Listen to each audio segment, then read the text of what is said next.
Hello everybody and welcome to today's Industry Dynamics webinar. My name's Louise and I'll be moderating our event today.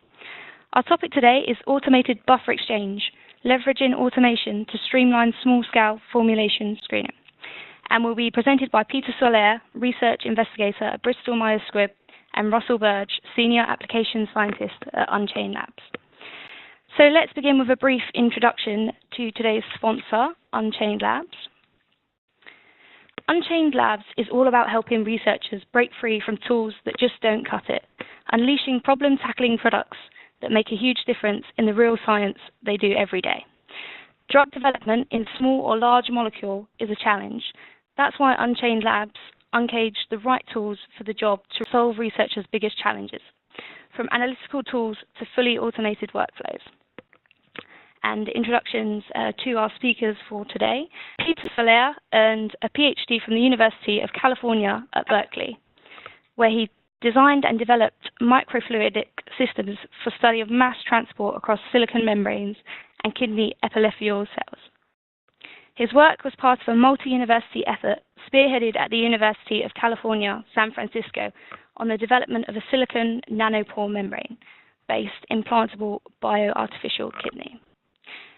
Peter holds a BS in Chemical Engineering from Florida State University, Tallahassee, FL, with a double major in Biomedical Engineering and Biomedical Mathematics.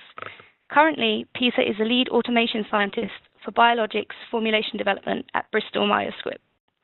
Peter was instrumental in designing the automated buffer exchange workflow for BMS and has been responsible for bringing the system into production. And our second speaker, Russell Burge.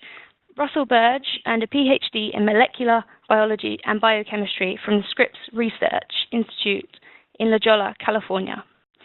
Russell received postdoctoral training at the University of Colorado, Boulder. Russell worked on the biophysical characterization of RNA and DNA aptamers relevant to the biopharmaceutical industry. Russell's experience includes working as a scientist at KBI Biopharma Inc., where he contributed to over a dozen biopharmaceutical development projects. Russell is a senior application scientist at Unchained Labs, where he designs and performs demonstrations of automated systems used in the research and development of pharmaceuticals. Russell's additional contributions to Unchained Labs range from market research to new product development. So I'll hand over to Russell. All right, thank you very much for the introduction. As mentioned, at Unchained Labs, we are looking to automate and create other tools that are very powerful for scientists' research and development that they're doing in their labs today. And so I just want to take a step back and look at specific workflows that we've been automating with several systems in the last few years, and that's specifically in the area of formulation preparation and formulation development of proteins. So as you can see from this slide, what we're trying to say is that those previous methods are manual and tedious, much like this bucket and washboard, and we're really designing and providing systems that make that process automated, standardized, and easier for the scientists. And as mentioned in the introduction, I have experience performing these protein formulation preparations at the bench, in the laboratory and at the bench with respect to small scale and even larger scale preparations. And this time is it's a manual, tedious process. It takes quite a bit of time. Sometimes it requires many different resources. There can be analyst-to-analyst variability. There can be laboratory-to-laboratory variability. And that's a big part of what we're trying to do here is minimize those, optimize and streamline the process, and create very powerful tools for the scientists. And so as part of that, one of the systems that we are working on are sort of these end-to-end solutions where we use a multitude of different automation tools and also third-party systems to support the scientists and have less hands-on time with the different containers and different samples, and use the automation not only to facilitate the scientists and what they do, but also to make it a smaller scale process, which is just simply not possible to do manually as a scientist. So we're really enabling unique and novel workflows based on our technology. And so there is actually a whole series of different systems that we make and work on that support biologics formulation development.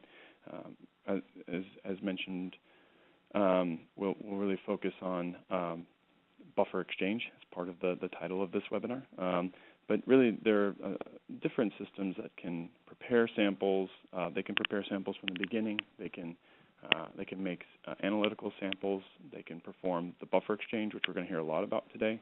The systems can also stress samples. They can analyze the samples after stressing.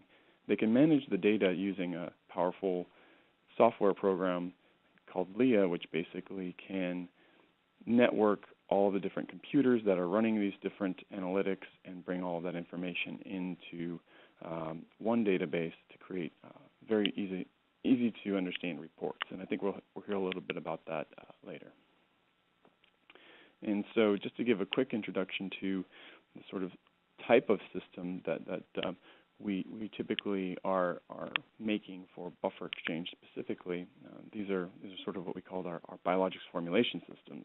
And these are, as mentioned before, made up of different robotic systems. They are enclosed in a HEPA enclosure to minimize bioburden and particulate.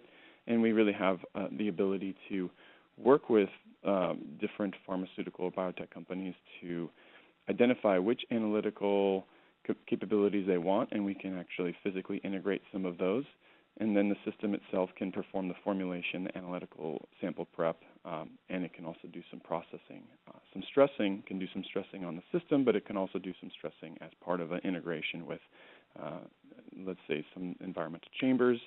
And we can also integrate with UPLCs, HPLCs that may or may not necessarily be part of the automated workspace. They could be networked. So really the idea here is to streamline the process, automate the process that the scientists are currently doing, and enable maybe some micronization of their workflows and limit the amount of sample that's being used.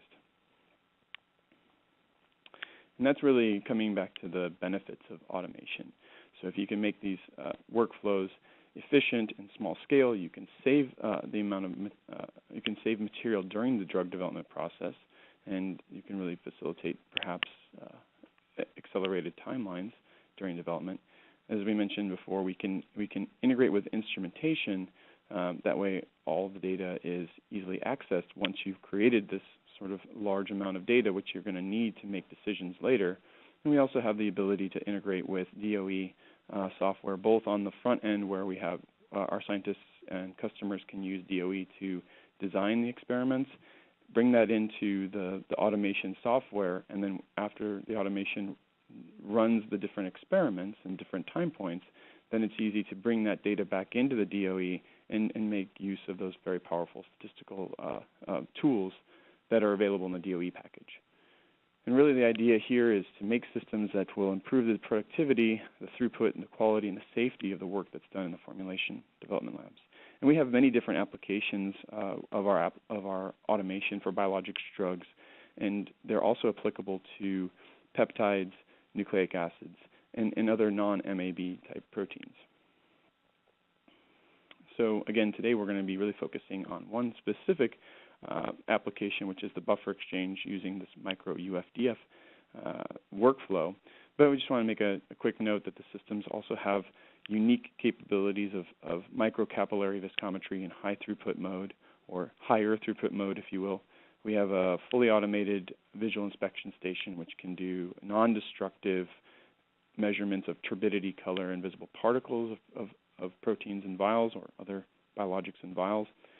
And then we also have the ability to do high throughput plate and vial-based studies if development scientists are looking to automate from very early stage or maybe even pre-formulation stage all the way to the developers have identified their products or their final container closures and want to actually automate some of those studies as well. And we do have quite a few case studies, app notes, and other publications, and we'll hear a little bit from Peter today about how these systems are actually being used. And then just to give a quick introduction to the micro UFDF, so Peter doesn't necessarily have to go over this, these processes are automated, harmonized, or standardized, if you will, meaning the system can basically create a template workflow, and many users can use the same workflow or leverage the same workflow to create many different protein formulations, but they can be very confident that they have a very similar or very well-controlled process. The volumes can go down to 250 microliters in each of the 96 wells, so this is where we're really talking about using small volumes of material, but you can also use material down to 1 mg per mil or even less, so you're talking about a very small amount of your API, protein API that you're using. On some of our systems, we actually have a very high throughput where, with respect to biologics formulation, where we can generate 384 formulations in a day. And the system can also perform the buffer concentration or the adjustment of the buffer concentration after the UFDF process is completed. And just a quick note on how the buffer exchange works. The system basically is a plate-based approach. We add protein to each of the wells after the plate is washed. We can measure the volume using a non-contact volume checking device. We use a pressure-based filtration. I'll show you in a moment what the pressure chambers look like. And then we, after each pressurization cycle, we can measure the volume and add back a new buffer for the diafiltration step.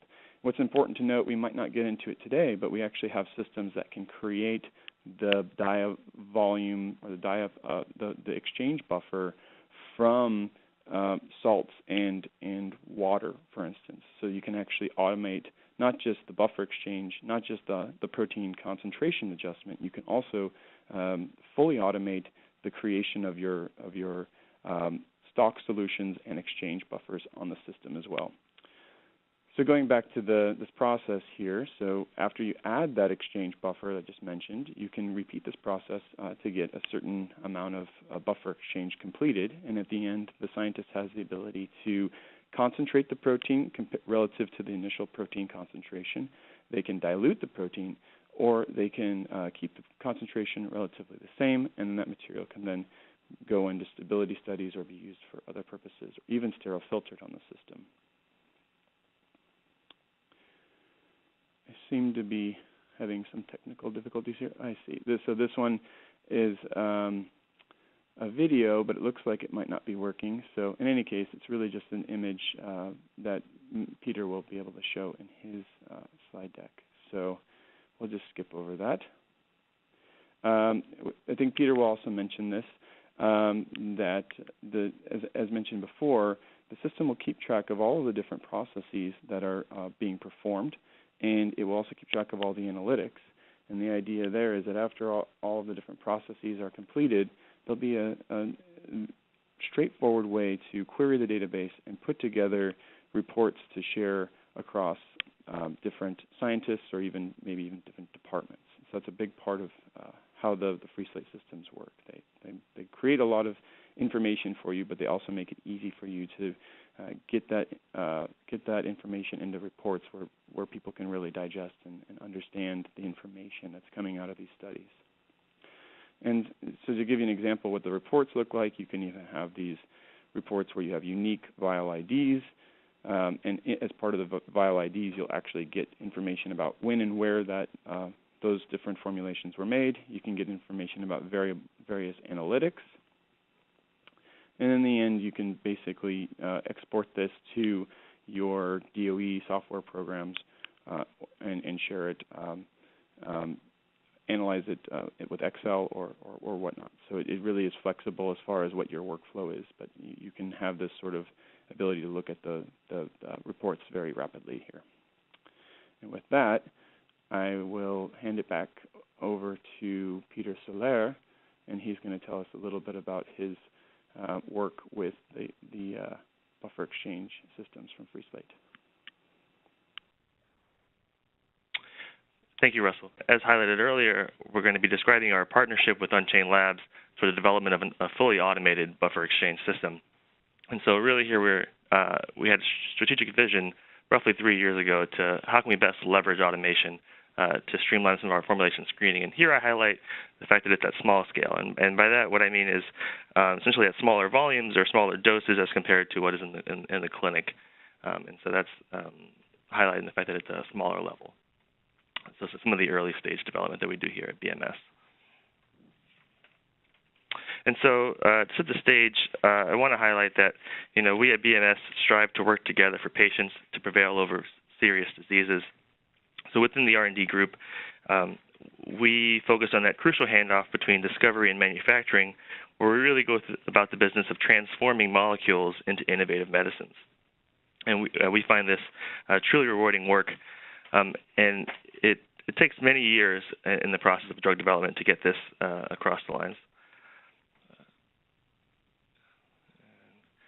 And so to that end, in order to develop those formulations by minimizing risk and creating the most stable formulation, we go through the process of several screening studies that really span the gamut of different concentrations of proteins, different varieties of excipients, and overall formulation composition. So in the end, there is a very large formulation space that we're trying to investigate.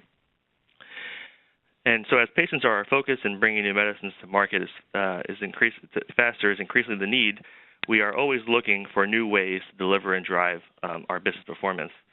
And so as I mentioned earlier, we really sought out to match our drug development expertise with state-of-the-art technology. And so that's where we partnered with Unchained Labs to bring about something that could deliver to our portfolio. And so at a high level, I'll describe the overview of my talk. I'll describe the motivation of why we went toward an automation system, and also describe the semi-automated workflow that we developed in-house that had provided value even at that stage. Then I'll go and describe the delivery that we received from formerly Freeslate, now Unchained Labs, in the dual core module 3. Some of it overlaps with what Russell's already mentioned, but I think it's important to highlight how BMS sees value in the configuration of our system as compared to a general system that they may supply. And then toward the core of the talk, speaking specifically toward the buffer exchange workflow, kind of the nuts and bolts, ins and outs, and the process in which it takes to go from formulation design all the way to a fully executed workflow with samples on stability and analytical data to correspond to that. And last but not least, I want to highlight the data integration component, which is a large portion of what Unchained Labs delivers to BMS, in the fact that it's not only the hardware and the processes that we're purchasing, but really it's also the component that goes along with data capture and data management, sample management. As we go to larger studies, this becomes increasingly important, and is a lot of the value that we see in the purchase of these kinds of systems. And so to start off, even before our partnership with Freeslate or Unchained Labs, we developed a semi-automated workflow for the process of buffer exchanging. Russell had gone through the most recent incarnation of this, but this is recently published, but had been in the process of development over several years ago with automation scientists here at BMS. And they took essentially a plate-based format, high-throughput 96-well molecular weight cutoff plate to develop a buffer exchange. And this was targeted toward early-stage molecules at low concentration formulations. And so this is a seven-step process listed here. And so I'll walk through it because I think this captures the core workflow that we're going to describe to you in more detail in terms of how it's configured in our system. But essentially, this is the process. And so our first step is essentially a MAB fill on a molecular weight cutoff plate, or it can be an initial dilution if you start off with some amount of buffer and add your protein to it. This obviously progresses your progress toward a buffer exchange that much faster. So essentially, it uses we had each of these steps represents individual modules or semi-automated systems that we would go to. And so scientists would physically go from each step of the process on a plate-based format and bring, essentially the first step is a fill. We take that plate and move it over to a filtration system On development, it was actually using centrifugation technology, versus on our system, we've now used essentially house pressure, normal pressure against the membrane. But we see similar performance, and the idea is that essentially you're removing some of your old buffer solution while retaining the protein due to the molecular weight cutoff membrane. And so in this case, we use a 10 kilodalton membrane, which is far below the protein size, and that allows us to exchange only the buffer solution as well as its excipients. And so then that's that one step. Moving to step 3, this is now another instrument that we have to then move the plate toward. In this case, we brought in a volume-based detection method from Biomicrolab that uses an acoustic technique to measure the volume in the well, and that's based on a calibration curve. That then, therefore, we can go back and add the requisite amount of buffer. And so now you can imagine that across the various wells on a plate, you'll see different amounts of volume differences. And so that's important to capture, and that system allows us to get that data. And then it goes through the process of taking it to another system where we can add that buffer solution back. And so this is a cyclical process, as Russell had mentioned, where you're adding your new buffer on top of your old buffer, exchanging that composition, then coming back and adding more of your new buffer through each of the cycles. And at the end, you can read a target exchange rate and go to the next step, which is essentially formulation pooling. And so here I'm going to highlight that. So I've been highlighting it, looking at it as one well at a time view, but I want to point toward the bottom of the screen where we look at it as a plate-based format. And so in this configuration of this system, we have different formulation pools going along the columns, right? So each of the columns are a different color. That's essentially representing that there's a different buffer composition for that protein species. And so we're getting, in this case, because of the plate configuration, 12 different formulations on a plate. And so that information is captured in this buffer exchange process, but then there's the business of having to pool each of the individual wells such that we can homogenize across that formulation. Then we can realiquot back onto stability, knowing that we have the same composition across all of the vialed formulations. And so that fifth step is a formulation pooling that essentially is pooling them, using liquid handlers, pooling the samples back together into a formulation pool. And then that's just entirely to homogenize the samples. And then the sixth step is to redistribute these into a sterile filter plate that can then go through our final step, a terminal sterile filtration, where you now can essentially remove all the contents of each of the wells, going into individualized vials that can then go on stability. And so here, the main highlights are that it's a 7-step process, and for each plate, that's 7 transfers that have to be done manually. There's, in this case, 12 formulations, but it can be up to 96 wells, the different individual formulation vials. And so there's a lot to manage here, and it was done fairly well on this semi-automated system, but we saw that there was a lot of manual intervention, and this was essentially it was ripe for automation. And so that's where we sought out to look with industry leaders and find out what is the best solution to this problem. And so that's where we looked at automation. And so, automation solves several key challenges, especially in the space of biologics formulation development. And so some of the key challenges here I've listed, but essentially there's, increased timeline, essentially more assets to process, and then there's an evolving science that, analytics are changing on a day-to-day, month-to-month, year-to-year basis, and so we have to be adaptable to that. And the automation systems that Unchained Labs provides helps address a lot of these. And so here I have some of what we consider the pillars of the values of automation: speed, data quality, and safety. Speed, I think, is readily available, readily accessible to most scientists. They can understand this. It's very easy to calculate from an ROI perspective: productivity, throughput, cycle time. These are all things that, when you hear the word automation, you expect to receive due to the use of a robot system. The other two key components that I want to go into a little more detail briefly in the part of this talk is data quality and safety. So data quality, that really represents the idea that you're getting consistent data. And so that is not only in the process of using an automated system where it's reproducible, it's also the data management, the study design that comes with that, where you're managing large sample sets and you have a much greater confidence in that your formulation is the correct formulation, the time point is the correct time point across the study when you're using automation, because there's so many built-in checks along the process. So I think that's a key driver for us, that ensuring quality that we have to act on is really important. Last but not least, safety is always paramount. By having the containment system, the enclosures that Russell described, which I'll show in the next slide for our system, it really does create a barrier between you and the active pharmaceutical ingredient. And in addition to this, it also reduces a fair amount of manual intervention, and ergonomics are a big player when you're handling tens of formulations and hundreds of vials across many projects.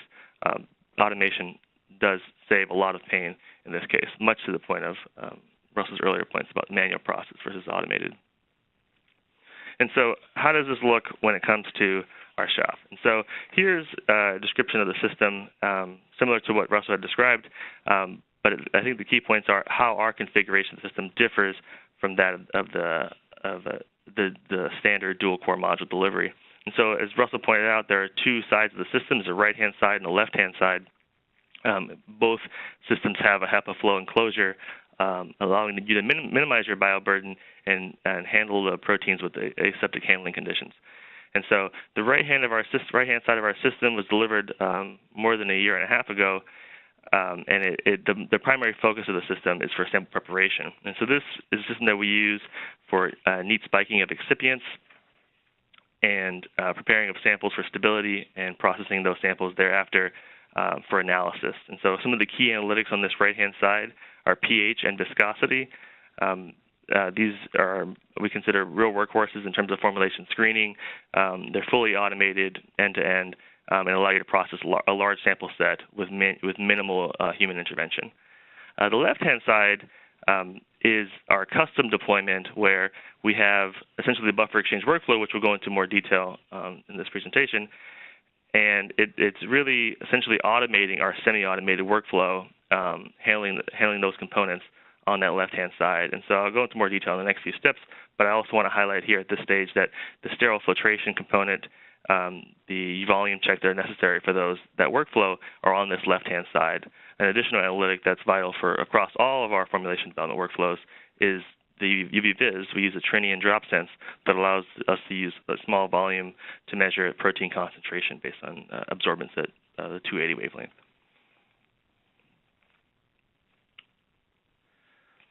And so as part of the buffer exchange workflow, there are a couple key components that are necessary. So as I mentioned, the steps prior to buffer exchange and the steps post buffer exchange are all essentially liquid handling of proteinaceous solutions. And so this is handled entirely on our right-hand side system. In the bottom right here, I have descriptions of the two different liquid handling components on our system. We have a 6-tip disposable air displacement tip, very similar to what you use in a laboratory environment. And we also have a piston-based positive displacement tip that allows you to handle more viscous liquids with more accuracy, at higher viscosity with more accuracy. And so this is essentially the core component here on the right-hand side that allows us to support the buffer exchange workflow. But at this stage, I also want to highlight the fact that, independent of the left-hand side, this whole system can handle essentially stability prep and analytical prep on its own. It's its own system in its own right. And so here on the top right, I have a series of vials, just represents a snapshot of some of the vials that we use for some of our stability studies. Some of these are product vials, as you can see. Some of them are containers for formulations or large buffer stocks, or even some of the analytical vials to the far left. The fourth vial from the left I'll point out is our 1 cc micronic vials that are used for the buffer exchange process. And so not to belabor this point too much, but on the top left, we have all the steps for sample preparation that go into formulation screening, irrespective of buffer exchange. This system can handle that end-to-end. So it can handle neat compounding of excipients, it can handle vortexing, magnetic stirring, pipette mixing, vialing of these samples into various product vials, and last but not least, the preparation for analysis as a vital component. And my final point, I'll also say that we can also handle the samples under photosensitive conditions, but also temperature-sensitive conditions, where we can cool the deck positions to refrigerated conditions such that we can operate with the protein for longer periods of time. So these are both key values to this workflow and also to the buffer exchange workflow. So moving forward, I'll reiterate that we have 3 analytics there that are physically integrated into our system: a Trinian UV-Vis, pH probes, and a viscometer. This is essentially what they look like, and they're part of, I would say, all sample prep workflows, whether they be on the right-hand side or the left-hand side buffer exchange. We use these instruments for each of these workflows. And so on the left-hand side, I have in the green box listed out some of the ones that I've said are online or physically integrated, but we also have connectivity to some of our offline components. And so we have virtually integrated, side-of-loop chromatography, DLS, DSF, DSC, some of the key analytics that are used to solve some of our protein challenges. And so one of the components that I want to say here is that we also have software integration to handle the data that comes out of these analytics, and that's, again, where we see a lot of the value coming from these formulation workflows. So now I've set the stage for the overall system. Here I'm going to drive through and walk you through each of the steps, each of the components of our buffer exchange system. And so again, all of our protein handling happens to the right-hand side of the system of this enclosure. This represents a CAD drawing of our left-hand side. So we have here in the center of it, essentially the workhorse of the workflow is the what they call pressure filtration assemblies, or the buffer exchange modules are there, and they can handle one plate at a time. The back left, we have a volume check for measuring the volume changes in that plate. On the forefront, we have the training UV vis. We also have in the bottom right a pile vacuum filtration manifold used for sterile filtration. And so essentially all of these components used in concert allow us to do the buffer exchange workflow.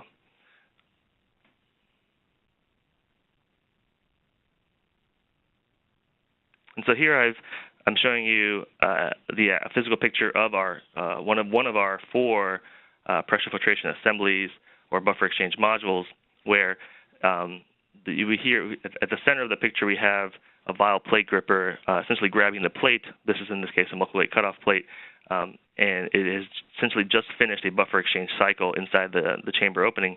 The next subsequent step is going to a blotting substrate to remove any of the exchange buffer, and then the next step will be to go to the volume check, which is essentially in the top left of the corner, not shown. And post that volume check measurement, it'll then put it back into the buffer exchange module. It'll, based on the number of, based on the volume exchanged, or I should say the filtered, the buffer filtered, it'll calculate the requisite amount of buffer to be placed into each individual well. And so using an 8-tip fixed syringe, it'll redispense in each of the wells the requisite amount to bring it up to its initial T0 volume. And so it'll go through an iterative cycle on this system. And so on the next slide, I describe essentially the calculation that the system uses to predict and set the buffer exchange cycle time.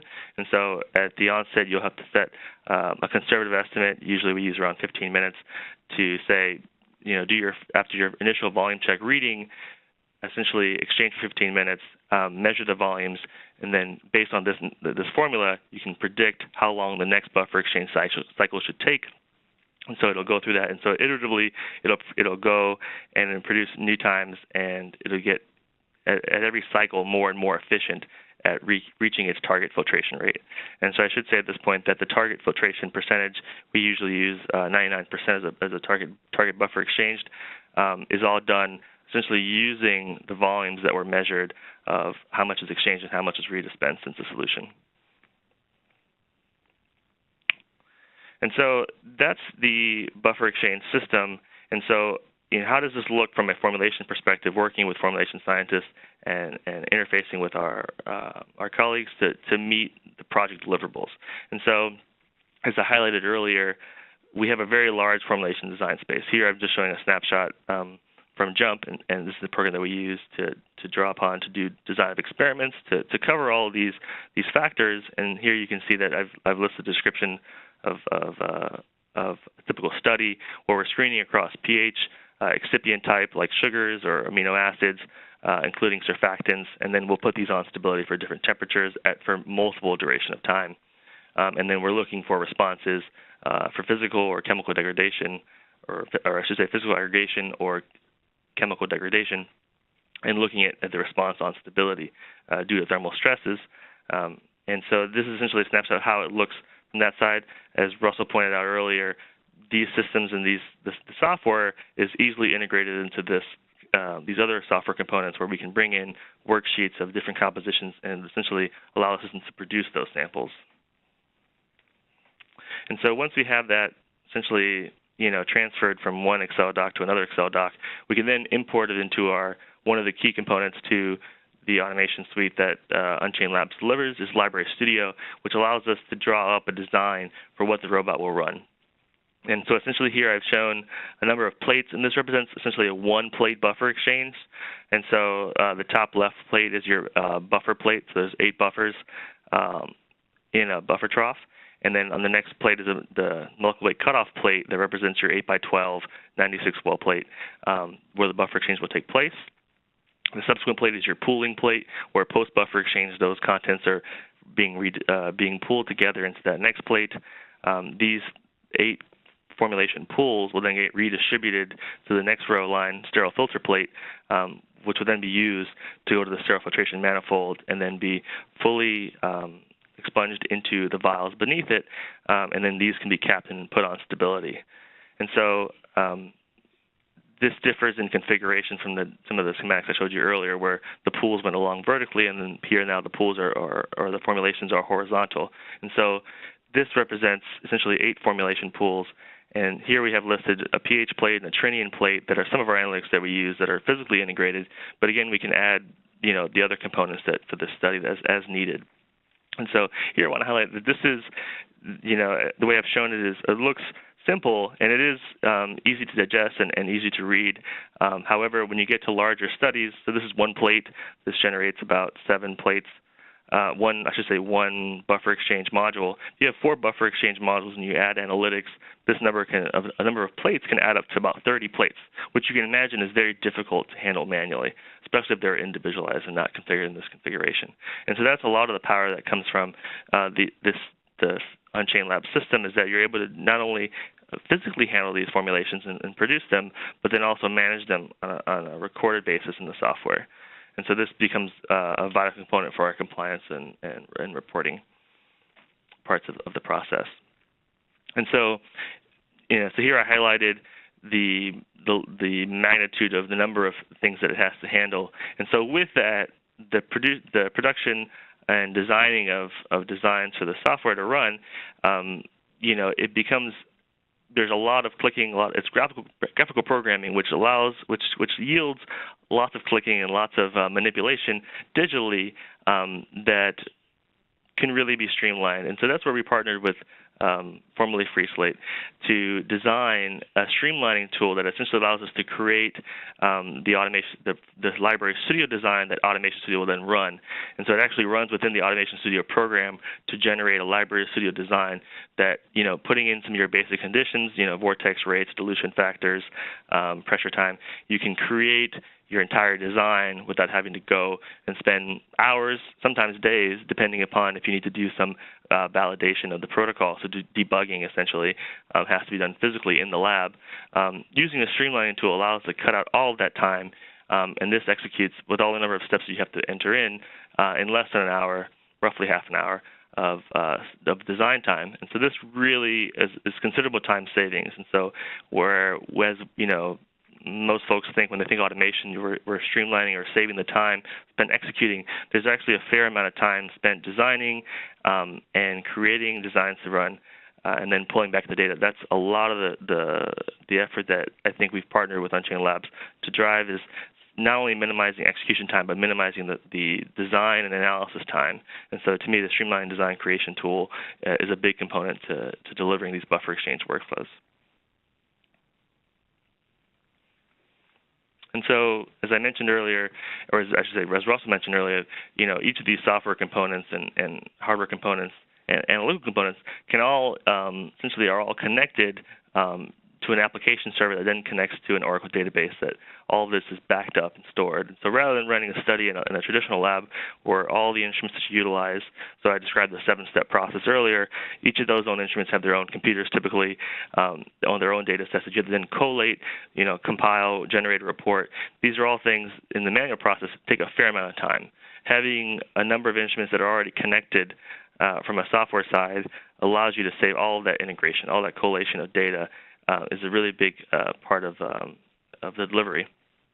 And so I think I've talked about that at length. But moving forward, I want to highlight the fact that speaking to that, there's a fair amount of data that gets generated from these workflows. here's one example of a buffer exchange report where you get your initial fill volumes from the beginning of the study, and then also what happens or what has transpired throughout the course of the buffer exchange study. Here we have, based on filtration cycle and well position, you can get information about the vortex rate used, if that varied from the target, whether or not there was any filter failure, if there was an overconcentration based upon the volumes that were retained at the end of the cycle, if there was a stalled filtration, again, also based on the volume retained at the end of the cycle, how much volume was removed, what's your percent buffer exchanged, and also how that corresponds to the entire pool, so averaging across all the wells. And so this allows you to see this in real time. This can be put into a graph, and you can see how it plots over time.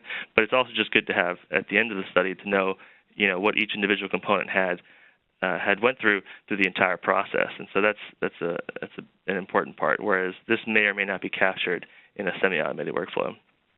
And so, in terms of scanning and filtering through, PolyView is the third program that Unchained Labs provides that really allows you to go through and pull out some of that data. And so you can really do some interesting studies where you can see across the formulations how each of them performed as compared to one another, and see if one has essentially any differences between formulations. But all that data is captured as the key component, and it allows you to have it recorded, and you can data mine later. And so with PolyView, as Russell mentioned, you're able to then go through and have each of the wells collated with the data from all the other instruments that are run. And this is across time points as well. And so all these wells can have essentially your pH, your osmolality, a DLS measurement, what have you, across the study, all in one place where where the samples came from and how they were produced, and all that is captured. So I think you're getting data that you may not even have captured if you had done it manually. And so here I want to highlight one of our recent stability studies where it kind of speaks to the process robustness of the buffer exchange workflow. And so, we've run a number of samples and can predict rank order based, which formulation is best. But I think what's important from a process perspective to communicate is the stability of the buffer exchange, or stability of the protein post-buffer exchange, I should say. And so here I have listed, and so these are all based on the gold standard size exclusion chromatography, where we can compare the amount of monomer to low molecular weight species to high molecular weight species. And so what we're typically looking for in terms of physical degradation is the generation of HMWs shown in red. And so here I have listed 2 BMS MABs, and then that BMS MAB1, we have it conjugated to an ADC, or to become an ADC, and in 2 different buffer solutions. And so we can compare, in the case of BMS MAB1, you can see that essentially the red bars are equivalent, if not better, post-buffer exchange. Same as with the BMS MAB2, you can see we get comparable results in terms of generation of HMWs, meaning that our buffer exchange is not generating any new HMWs that we should expect. So now the buffer 1 and buffer 2 systems for the ADC provide interesting results. So you see here in buffer 1, which we consider a good buffer, we see comparable results. But you can see in buffer 2, we actually get differing results, slightly, but still comparable to the non-exchange. So showing that there's actually a bigger role in terms of how the protein is affected by the process buffer, or the formulation buffer, which is what we expect and we hope to see based on the screening study. We can see that, even the small duration of time that it sees, that the protein sees to the native buffer in solution is expressed in the buffer exchange portion of it, as well as in the dialysis. And so you can see here, another key component to this plot is that our buffer exchange process, which is comparable to dialysis, shows that the results are also comparable, that we see the same behavior from the protein. And I should highlight also here that this was an 18-hour dialysis run. So this is a pretty aggressive dialysis cycle time. And so perhaps that's why we see a slightly more increased rate of aggregation in the case of dialysis as compared to buffer exchange, which is not seeing that same level of stress, which is a big win for us. And so this gave us a lot of confidence in the system. We validated it based on pH and trinium, but it was good to see how proteins held up post-study based on, again, the gold standard of SEC. And so I think this slide highlights quite well the ability for the system to handle proteins in a safe manner, that we can actually screen proteins across different formulations. So with that said, I want to highlight that, BMS focuses on automation and sees the value in automation. We also see the value in a lot of other technologies, and we try to integrate as many of those as possible to yield the best patient experience. And what we mean is you want to generate the best formulation using in the fastest time to get our molecules to market the fastest. And so we try to leverage as much engineering know-how and capabilities that we have accessible, and automation is just one of the multiple components that we use to speed up the time that it takes us to get from, again, a molecule into an innovative medicine. And so I think this is an important this is the thought process of BMS, and I think it's an important one as we move forward, in the market, especially in the field of biologics where things are changing drastically. We're truly being adaptable and leveraging, all the technologies that are out there and using them for their use, using them to bring the molecules to market fastest, I should say. And so with that, I'd like to give special thanks to all those at BMS and Freeslate / Unchained Labs for all their hard work in the process of bringing on this system. It's not a small undertaking. This is a multi-year project that involved a lot of thought, a lot of discussion, a lot of hard work from folks at Unchained Labs. Specifically, I want to especially thank Steve, Prasad, and Tony for all their hard work and dedication to this workflow. I think it's shown well.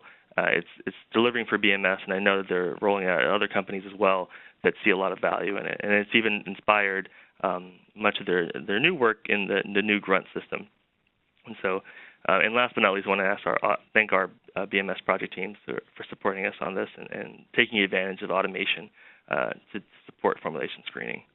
Okay, thank you, Peter. Thank you, Russell. So, let's wrap things up with our question and answer session. So let's get a start on these. So, Peter, how long is the buffer exchange workflow? That's a great question. So each of the cycle times varies between 15 and 40 minutes per cycle. And so I should highlight that that there's a supervisor program that actually initiates multiple instances of Automation Studio, for those of you who are familiar with these systems, that allows you to process multiple plates in parallel. And so if it weren't for this would take a lot longer, but Unchained Labs has done a fair amount of work to bring that process down into about 4 or 5 hours for the buffer exchange explicitly.